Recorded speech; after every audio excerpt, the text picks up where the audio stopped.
wabarakatuh. Nah, selamat pagi Sobat Sehat RSUD Kota Bogor. Kembali lagi bersama kami di podcast Kesehatan RSUD Kota Bogor.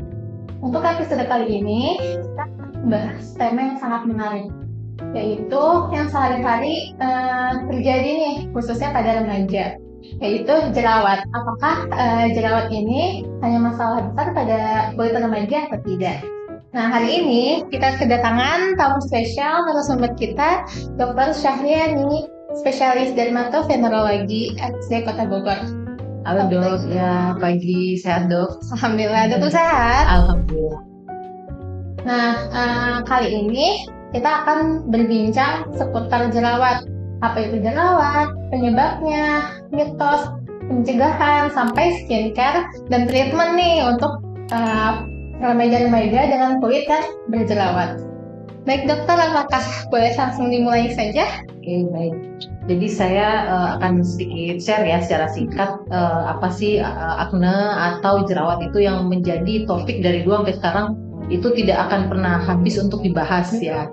Nah, untuk akne sendiri ini adalah suatu peradangan pada unit pilosebaceus. Ini diperparah dengan adanya hiperkeratinisasi, kemudian produksi kelenjar sebasea yang meningkat, kemudian di mana ada faktor yang memperberat sehingga terjadinya suatu bentuk inflamasi itu adalah P. acnes atau Propionibacterium acnes.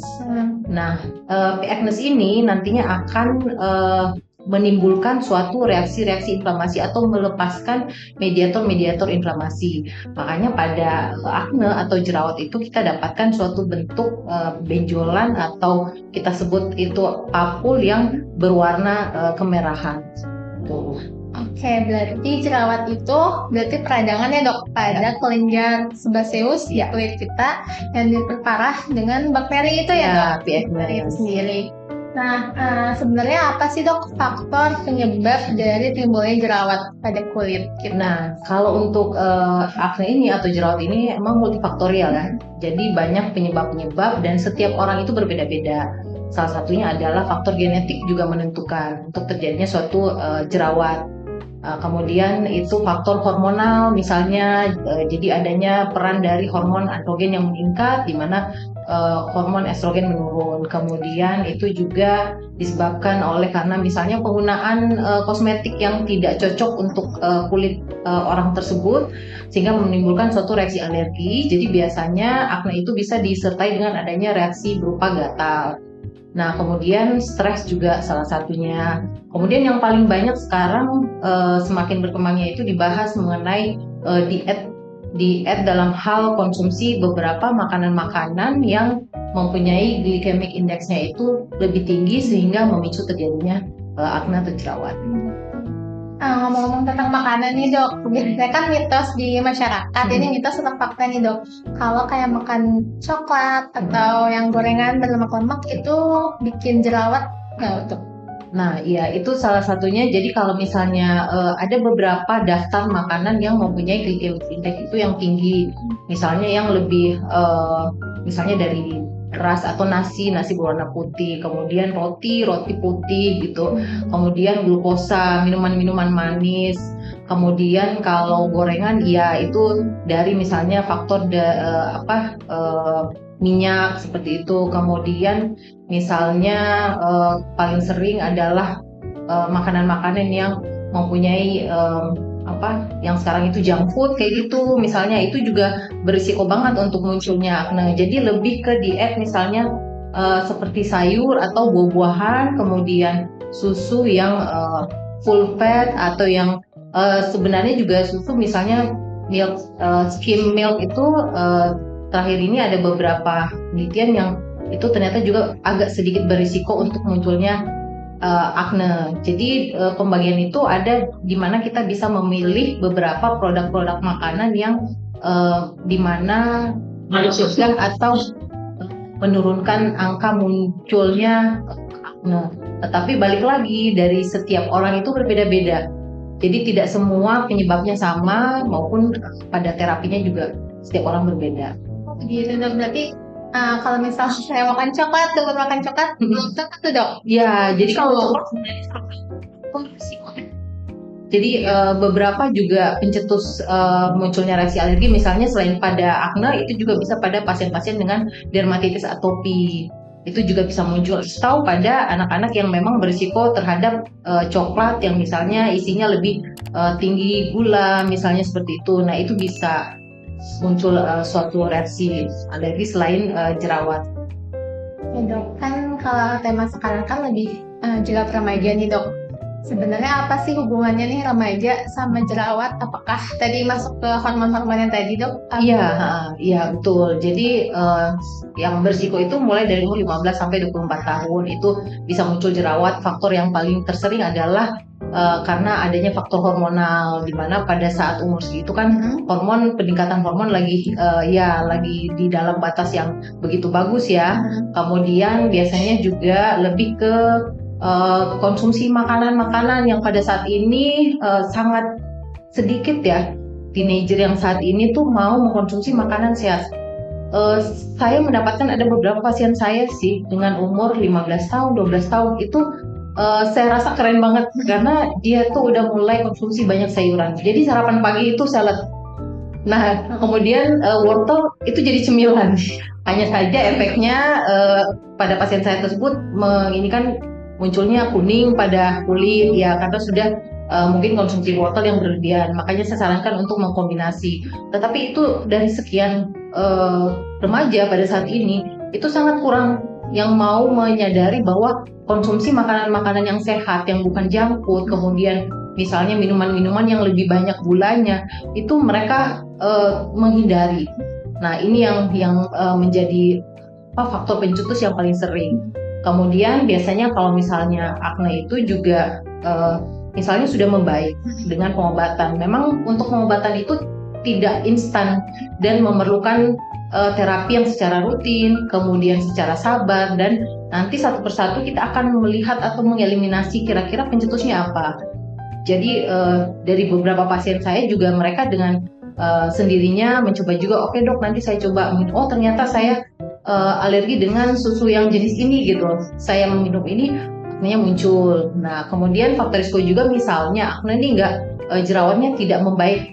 Kita bisa mencurigai mengarah ke adanya keterlibatan dari jamur Demodex misalnya. Nah, itu juga bisa muncul. Berarti jerawat ini multifaktorial banget. Iya, Cari tahu gitu penyebab. Benar. Itu ya dok dicari ya karena biasanya mengikuti juga dengan suatu reaksi alergi seperti itu. Oke, sekarang tentang jerawatnya nih dok, apakah ada klasifikasi ringan beratnya jerawat? Terus kapan kita sebagai remaja ya bisa pakai obat-obatan yang bisa dibeli secara luas gitu, atau harus ke dokter gitu berobat dengan resep dokter? Oke, jadi kalau untuk jerawat sendiri itu terbagi ada grade 1, 2, 3, dan 4. Jadi kalau untuk grade 1 itu hanya muncul berupa komedo. Apakah itu white komedo atau black komedo, kemudian adanya seperti kalau kita sebutnya si papul. Papul itu kayak benjolan kecil berwarna merah, itu untuk grade 1. Kalau misalnya grade 2 itu nantinya sudah adanya papul dengan pustul. Pustul itu benjolan kecil yang berisi nanah. Nah, kalau misalnya grade 3 itu papul, pustul itu sudah semakin banyak disertai dengan adanya nodul. Nodul itu lebih besar dari papul, jadi berwarna kemerahan. Nah, kalau yang grade 4 itu sudah lebih cenderung nodul, jadi benjolannya lebih besar, kemudian sudah diikuti dengan adanya skar akne. Gitu. Nah, itu dari mana nih dok? Grade berapa yang kita perlu berobat ke dokter spesialis kulit gitu? Harus pengobatan dengan resep dokter gitu dok? Oke, jadi dari beberapa pasien biasanya saya yang masih ringan itu saya hanya menganjurkan misalnya rajin membersihkan wajah. Itu udah menjadi basic ya, membersihkan wajah sehari 2-3 kali, maksimal 3 kali. Kemudian jika wajah tidak bermasalah itu cukup dengan menggunakan moisturizer atau moisturizer dan sunscreen, itu wajib. Sunscreen pun dipilih untuk yang jenis kulitnya seperti apa. Itu yang pertama. Kemudian yang kedua, kalau misalnya dia masih ringan, sekarang ini memang produk-produk akne itu sudah berkembang luas ya di luaran. Yang mana sih yang harus dipilih? Misalnya rasanya saya belum perlu ke dokter gitu misalnya, atau saya nggak punya waktu ke dokter dok, boleh nggak saya dikasih obat apa sih yang saya bisa beli secara luas, secara mudah di luar itu. Jadi bisa pilih obat-obatan jerawat yang memang aman, misalnya ada yang isinya salicylic acid itu untuk acne spot bisa, kemudian isinya antibiotik yang masih bisa dibeli dengan bebas. Nah itu bisa didapatkan dengan mudah di apotik atau sekarang itu di toko-toko yang menjual produk kosmetik itu bisa. Nah, kapan harus konsultasi ke dokter? Kalau misalnya udah merasa bahwa dengan pengobatan itu aknenya tidak membaik, kemudian bertambah banyak, kemudian disertai dengan misalnya adanya peradangan yang hebat, nah itu bisa dikonsultasikan ke dokter kulit. Tapi sebenarnya kalau dari grade 1 juga nggak apa-apa ya dok ya? Ya boleh, kalau misalnya kadang ada yang udah satu jerawat udah kayaknya, aduh harus ke dokter ya, udah nggak apa-apa. Terapi dari grade-grade tersebut tuh berbeda dok dari tiap jerawat itu. Iya, jadi untuk terapi itu ada beberapa pemilihan jenis terapi, apakah yang ditotol, kemudian yang diminum, kemudian dengan tindakan seperti misalnya tindakan peeling atau laser. Nah itu tergantung dari bagaimana derajat keparahan ya. Jadi kita bisa memilih monoterapi atau kombinasi terapi untuk hasil yang lebih maksimal. Tetapi semua itu membutuhkan waktu, kemudian edukasi ke pasien, di mana pasien juga mempunyai kesadaran bahwa pengobatan jerawat itu bukan hanya tergantung dari dokternya, tetapi dari pasien sendiri. Nah itu yang harus diperhatikan dan tidak instan. Di mana saat ini begitu banyak ya, sekali total besok pagi udah hilang kayak gitu. Nah itu yang harus dimengerti bahwa tidak secepat kilat seperti itu untuk pengobatan, terutama jika misalnya jerawat yang sudah sampai ke grade 3 atau 4 gitu. Berarti kalau untuk pengobatannya itu konsultasi aja ya dok ya, apakah perlu ada obat minumnya? Nah iya, apakah hanya topikal saja? Ya betul. Ya, dok, ya. Kemudian dokter, sekarang kita beralih ke skincare nih dok, pencegahan. Sebenarnya skincare apa, kandungan pada skincare apa yang bagus untuk nge-bronze skin ini dok? Nah kalau untuk kulit berjerawat sebenarnya sekarang udah banyak sekali ya produk-produk tertentu, misalnya untuk kulit berminyak, kemudian kalau misalnya lebih ke kulit sensitif itu sudah sangat mudah untuk mendapatkan.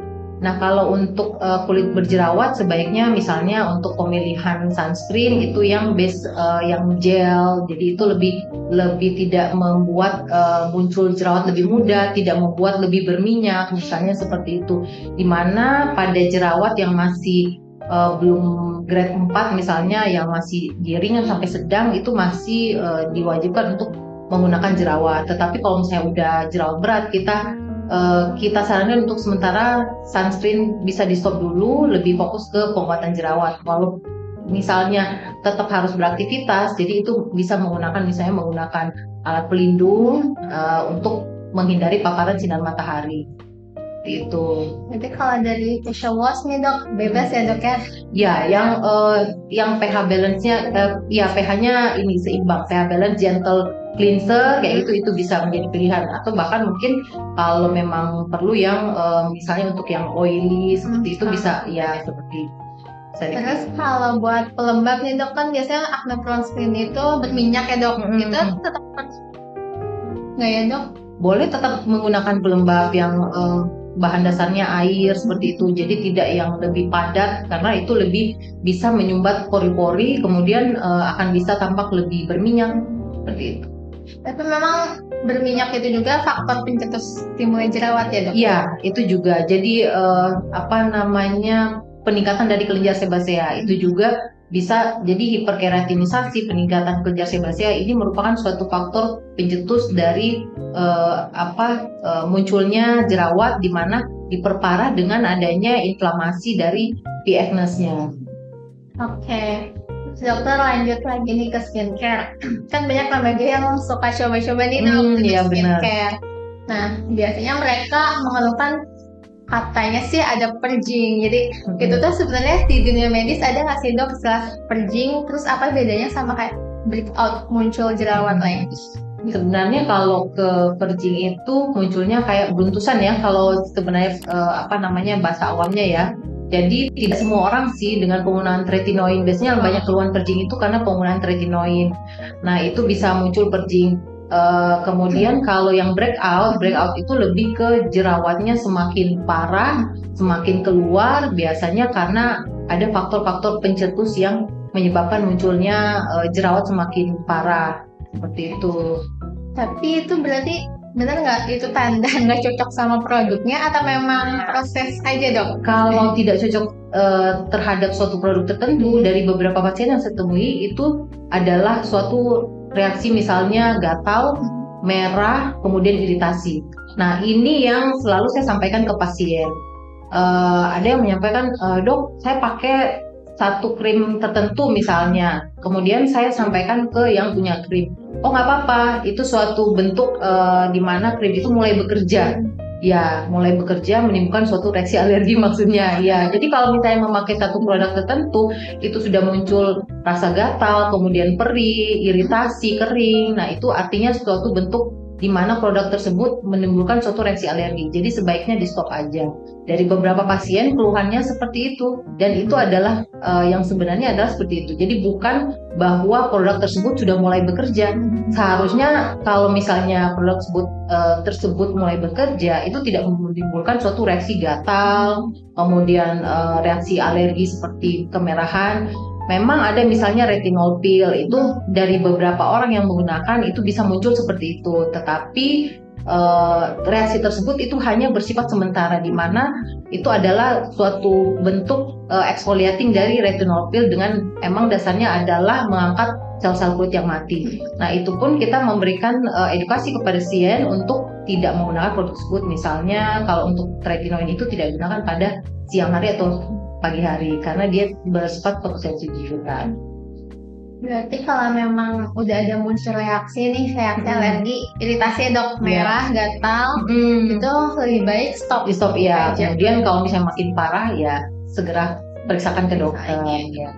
Oke dokter, sekarang ke pencegahan deh dok. Kan biasanya pasien yang acne prone skin tuh gampang muncul jerawat lagi ya dok, udah nggak ada, udah tenang, muncul lagi lah jerawat. Gimana sih cara untuk mencegah jerawat itu timbul lagi dok? Nah yang pertama adalah tidak mudah menggonta-ganti suatu produk tertentu, misalnya jika itu sudah cocok, dan benar-benar memilih suatu produk yang khusus untuk kulit yang berjerawat atau kulit berminyak misalnya. Nah kemudian yang kedua, yang paling penting adalah di mana yang mempengaruhi adalah yaitu diet makanan. Nah biasanya ada beberapa pasien yang mengatakan bahwa begitu udah selesai pengobatan dokter, setelah itu balik lagi. Jadi ibarat ketergantungan. Nah sebenarnya juga pengobatan kami itu tidak kami suruh untuk terus-terusan. Jadi ada di mana menggunakan produk kontennya yang untuk pengobatan pada saat itu, kemudian setelah membaik kita stop. Lebih ke mengarah ke maintenance, jadi sehari-harinya pakai apa gitu. Jadi nggak harus misalnya terus-terusan pokoknya harus produk dari saya, kapan lepas produk dari saya nanti balik lagi. Nah itu lebih ke sebenarnya pasien sendiri udah mulai melihat, oh kemarin saya muncul jerawat, pencetusnya misalnya makanan tertentu, berarti saya harus menghindari. Misalnya saya udah kemarin mencoba produk tertentu, oh ini yang menyebabkan terjadinya jerawat, jadi itu yang harus diperhatikan. Yang utama sekarang adalah masalah makanan emang iya. Jadi kapan udah makanannya belas nggak ada, udah tidak memilah-milah yang mana bisa mencetuskan jerawat, itu pasti akan muncul lagi. Dan kalau misalnya udah muncul, memang sebaiknya tidak dibiarkan, kemudian sebaiknya diobati dan menjaga kebersihan wajah juga ya. Oke, berarti mitos tuh ya dok ya? Ya, betul.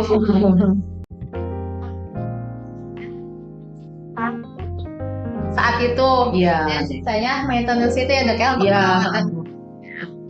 Nah, kemudian balik lagi nih dok, kalau treatment peeling kayak gitu dok, laser, kan sekarang udah banyak tuh dok, treatment tindakan gitu ya dok. Apakah itu efektif juga dok untuk kulit yang berjerawat? Ya, jadi memang kalau untuk dari terapi ada beberapa pilihan terapi yang termasuk dalamnya adalah peeling dengan laser. Jadi penggunaan peeling misalnya glycolic acid, kemudian retinol peel, itu bisa kita salicylic acid, itu yang apa namanya yang bisa kita gunakan untuk pasien-pasien dengan akne. Kemudian menggunakan laser juga bisa, kita bisa menggunakan PDT atau IPL, itu bisa kita gunakan pada pasien-pasien yang berjerawat. Tetapi tidak semua pasien diindikasikan untuk melakukan terapi misalnya peeling ataupun laser. Itu tadi tergantung derajat keparahan dari pasien. Kalau untuk facial sendiri dok, sebenarnya itu seperti anjuran nggak sih? Nah, untuk facial lebih ke membersihkan wajah ya. Jadi kalau misalnya untuk facial silahkan, itu boleh. Misalnya karena kalau pada jerawat yang tingkat keparahan yang pertama itu grade 1 itu terdapat komedo. Nah, komedo ini perlu dibersihkan untuk lebih mencegah terjadinya penyumbatan pada pori. Nah, itu boleh, tetapi dengan syarat kalau ada jerawatnya jangan dipencet. Nah, memencet jerawat itu lebih berisiko menimbulkan suatu reaksi infeksi, makin meradang, kemudian jerawatnya makin parah. Nah, itu bisa menyebabkan memperparah jerawatnya. Jadi kalau untuk komedo boleh dibersihkan. Kemudian kalau misalnya terdapat jerawat, kita di skip, nggak dipencet. Jadi biasanya kita bisa lakukan dengan penyuntikan. Jadi untuk jerawat itu bisa kita lakukan penyuntikan kortikosteroid intralesi. Jadi untuk meredakan inflamasinya. Nah, itu juga dari beberapa pasien itu membaik ya. Jadi untuk jerawat jangan dipencet karena bisa menyebabkan infeksi dan lebih membuat jerawatnya nantinya akan menjadi suatu scar akne. Berarti yang di facial yang dibersihin komedo ya, betul. bukan jerawatnya. Untuk jerawatnya emang diobatin sesuai untuk jerawatnya. Berarti untuk pengobatan jerawat itu sendiri bisa dari skincare dan juga treatment ya dok ya. Tapi treatmentnya juga sesuai dengan kondisi kulitnya. Itu indikasinya dari dokter spesialis kulit. Oke dokter, sekarang pertanyaan terakhir sih dok.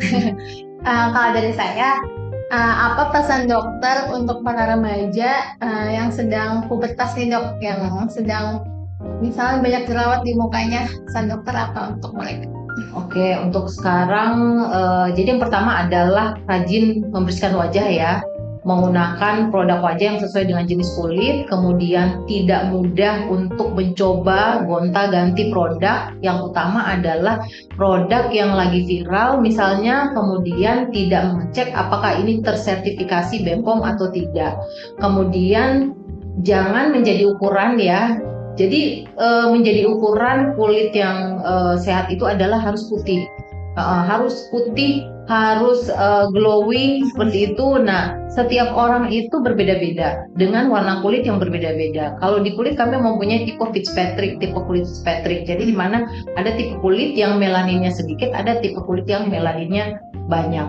Jadi tidak harus si A dan si B harus sama tuh warna kulitnya. Kemudian untuk makanan diet juga ya sebaiknya selain efeknya ke jerawat, ini lebih ke sekarang ini saya sering baca banyaknya pada usia-usia muda udah menderita terjadinya gagal ginjal atau ya penyakit ginjal itu lebih karena ke konsumsi makanan misalnya atau minuman yang lebih tinggi glukosa. Jadi saya sendiri udah mulai dari anak saya pun yang umur 6 tahun itu udah saya skip yang manis itu ya, udah mulai mengkontrol itu, kemudian diet makanan yang sehat. Kemudian kalau misalnya ada jerawat, sebaiknya dikonsultasi kepada dokter yang berkompetensi. Tidak mudah untuk mengkonsultasikan kepada orang-orang yang tidak berkompetensi. Oke, jadi rekomendasinya nih untuk skincare ya. Yang kita harus cari skincare yang aman. Iya, betul. Kemudian kita goalsnya itu kulit yang sehat ya dok, bukan kulit yang putih. Iya, putih. Bonus ya gitu.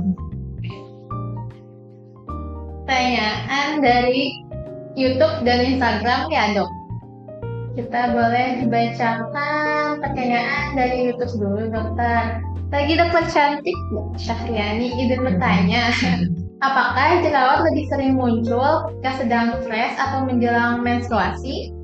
Iya, jadi itu tadi karena ada faktor hormonal, di mana faktor hormonal ini berperan penting pada saat mau menstruasi tuh menjelang menstruasi. itu muncul. Kemudian stres, di mana pada saat stres itu juga terjadinya pelepasan mediator interleukin, inflamasi itu dilepaskan sehingga munculnya peradangan atau munculnya suatu reaksi, bentuknya adalah akne. Jadi stres, kurang istirahat pun itu juga bisa. Kemudian menjelang menstruasi itu udah pasti untuk beberapa perempuan. Tetapi memang kok kalau saya enggak dok, biasa aja. Nah itu tadi ada faktor genetik. Jadi memang penyebab jerawat itu kan meningkatnya produksi kelenjar sebasea. Iya betul. Hormon. Iya. Dan jadi hormon itu muncul, kelenjar minyaknya menjadi lebih aktif. Kemudian ya. pelepasan dari faktor-faktor mediator inflamasi. Sama stres juga gitu, memicu si mediator dan inflamasi di kelenjar sebaseanya.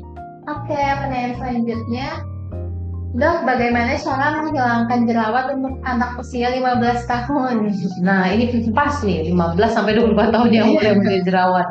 Jadi itu tadi sih tergantung jadi saya punya pasien umur 12 tahun ada, ibunya udah ini soalnya muncul jerawat pada anaknya, sebenarnya sih nggak parah ya, masih di grade 2 itu di daerah dahi. Jadi tetap diobatin dengan penggunaan obat-obat jerawat. Tapi kalau saya masih lebih ke edukasi tadi, basicnya seperti apa. Kemudian yang kedua dengan pemberian obat jerawat, misalnya obat totolan jerawat juga bisa, yang isinya salicyl atau yang isinya antibiotik topikal khusus untuk jerawat, itu nggak apa-apa. Oke, berarti ini jawabannya sebenarnya harus dilihat dulu ya. Iya. Nggak bisa menerawang. Dok, apakah benar kalau kulit wajah sensitif itu karena salah pakai skincare? Sebenarnya untuk kulit sensitif itu tidak harus karena penyebab penggunaan skincare yang salah ya. Jadi itu tadi ada jenis-jenis kulit dari setiap orang berbeda, mulai dari yang kulit kering, kulit berminyak, kombinasi, dan kulit sensitif. Nah, hanya saja memang kulit sensitif ini lebih sensitif terhadap produk-produk yang misalnya nggak cocok. Jadi walaupun bukan skincare ya atau produk yang dioles, itu juga lebih sensitif, misalnya karena paparan sinar matahari juga bisa. Kemudian karena kekeringan misalnya itu juga bisa. Jadi lebih sensitif, menimbulkan merah ataupun iritasi. Jadi harus benar-benar melihat produk-produk tertentu yang lebih cocok untuk kulit sensitif. Jadi tidak selamanya karena salah penggunaan skincare, kayak itu. Mungkin bisa tidak cocok dengan produk. Ya, tidak selamanya karena tidak cocok akibat produk skincare. Ada pertanyaan lagi, dokter. Dokter, saya timbul jerawat di punggung bagian kanan atas. Penyebabnya apa ya, dok? Oke. Jadi kalau jerawat nih sebenarnya yang paling sering itu pada daerah wajah ya. Padahal sebenarnya itu bisa muncul juga tuh di daerah badan, bagian dada bagian depan, kemudian di daerah punggung. Penyebabnya sih macam-macam. Jadi di daerah ini juga kadang penyebabnya karena peningkatan dari kelenjar sebasea, di mana di sini juga terdapat kelenjar-kelenjar ya. Jadi itu bisa muncul. Kemudian bisa juga karena apakah penggunaan bahan-bahan tertentu misalnya, atau misalnya menggunakan pakaian yang tidak menyerap keringat, sehingga prosesnya hampir sama dengan di daerah wajah, hanya tidak semua orang memang bisa muncul pada daerah badan atau daerah dada. Oke, berarti sebenarnya punggung juga punya kelenjar sebasea seperti wajah, jadi bisa muncul jerawat pada punggung. Ya, dan saya mau tambahkan juga, jadi pernah saya baca di mana ya menanyakan apakah bisa muncul akne pada neonatus atau bayi. Jadi itu juga bisa muncul. Tetapi kalau untuk akne pada neonatus atau bayi itu kita tidak perlu lakukan treatment. Kenapa bisa muncul? Itu karena pengaruh dari hormon ibu yang mempengaruhi ke kelenjar sebasea dari bayi, di mana kelenjar sebaseanya ini belum terbentuk secara sempurna. Jadi bisa muncul di daerah pipi, daerah hidung. Nah, itu tidak perlu penanganan. Nanti akan membaik dengan sendirinya. Kapan harus dikonsultasikan ke dokter? Jika muncul misalnya peradangan, apakah munculnya semakin membesar, bengkak, merah, nah itu boleh dikonsultasikan. Tetapi kalau tidak, nanti akan menghilang dengan sendirinya. Benar dengan saya dokter ya tadi. Akne neonatus ya pernah saya juga melihat di medsos ya, ada yang bertanya kok bisa ada pada bayi gitu. ya. Iya. Ada lagi dok pertanyaan. Apakah ada tips dan saran agar bisa menghilangkan efek jerawat ke muka agar tidak bopeng? Oh iya, nah itu yang banyak dipertanyakan ke saya tuh, dok gimana sih biar jerawat saya nantinya nggak jadi bopeng? Ya, jadi masih dari awal muncul jerawat itu tadi yang ininya sebenarnya tidak dilakukan pencet, berusaha mau mencet jerawat, mau dipencet seperti apapun itu nggak akan hilang ya. Nah, pada saat pertama kali muncul sebaiknya langsung diberikan terapi. Jadi dengan adanya terapi itu tadi misalnya pemilihan acne spot yang ditoton, nah itu pelan-pelan akan meredakan reaksi inflamasi, kemudian mengurangi angka terjadinya scar acne. Atau bisa kita lakukan misalnya tadi injeksi intralesi pada daerah jerawat. Nah, jika nanti misalnya terjadi acne, nah nanti terapinya lain lagi, misalnya dengan mikrodermabrasi atau derma roller ataupun dengan laser. Kalau sudah ada bekas jerawat itu ya dok. Betul. Berarti, nah ini juga ditanya Ya sama ya ini.